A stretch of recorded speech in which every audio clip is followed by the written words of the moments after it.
If your hip range of motion is limited, you can try these 4 different stretches that will help open up your hips and relieve that tightness. You're only gonna need a PVC pipe. If you don't have a PVC pipe, you can use a broomstick or even a band as an option, but highly recommend the PVC pipe as it's beneficial. If you guys are new to this channel, thank you for tuning in. I would love your support by subscribing and leave me a comment below. All right, so first exercise is gonna require no equipment. We're actually gonna get to the bottom of a squat. So points performance on the squat, you are gonna get your feet underneath your shoulders, toes turned out slightly. It should look like so. This is a guide that you wanna start with.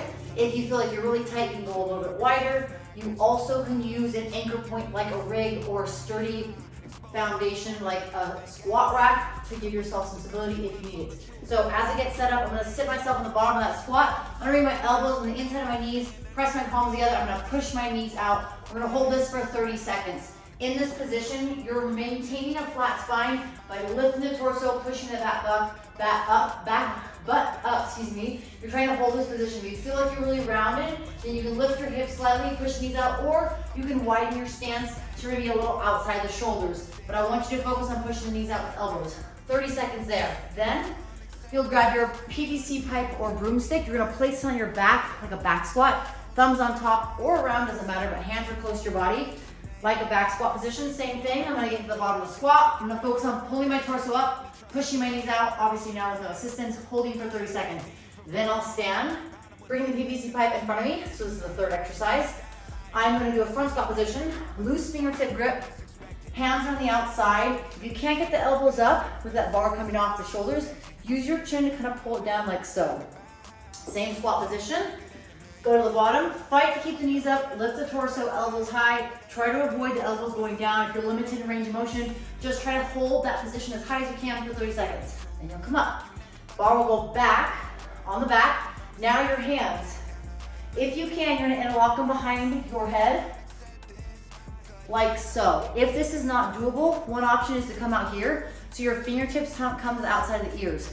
If you can't even do that, then bring the arms out almost like a flagpole or like a football field, if you think about it, where you kick the football, right? So you think of almost like a bottom of a box where the hands are up here. But if you can do this and it feels good, go here. If you can't do that and interlock, great. Those are some modifications.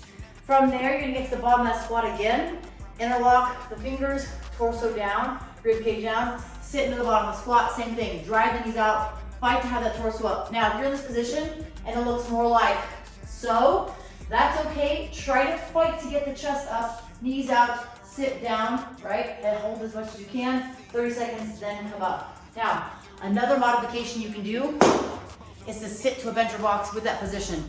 That's gonna take out a little bit of the activeness of your lower body because you're sitting down, right? You're kind of relaxing. You're focusing more on the upper body to lift. This is going to, one, improve your hip mobility because you're spending some time down there. You're actively pressing the legs out, or you're fighting to press the legs out, as well as create that upright torso or drive the torso upright. Also, second, it is going to help strengthen your back because you now are using those muscles to fight that resistance. This will also help with the overhead mobility as well. So if you like to do overhead pressing, overhead squats, jerks, push press, any of those lifting components, this will help that position as well as your hips. So this isn't just a one body exercise, it's a full body, but we're primarily focused on those hips. So 30 seconds, 3-0. For every exercise, you can come up, shake it off for a little bit, then go back down. You're gonna do that for one full time, essentially 2 minutes, rest a little bit, and then repeat one more time. So a total of 2 rounds for today's exercise. If you guys have any questions, leave a comment below. Let me know if you have any specific questions in regards to this exercise or hip mobility in general. I appreciate the support. Love you to share this and hopefully help others as well. Thanks for tuning in.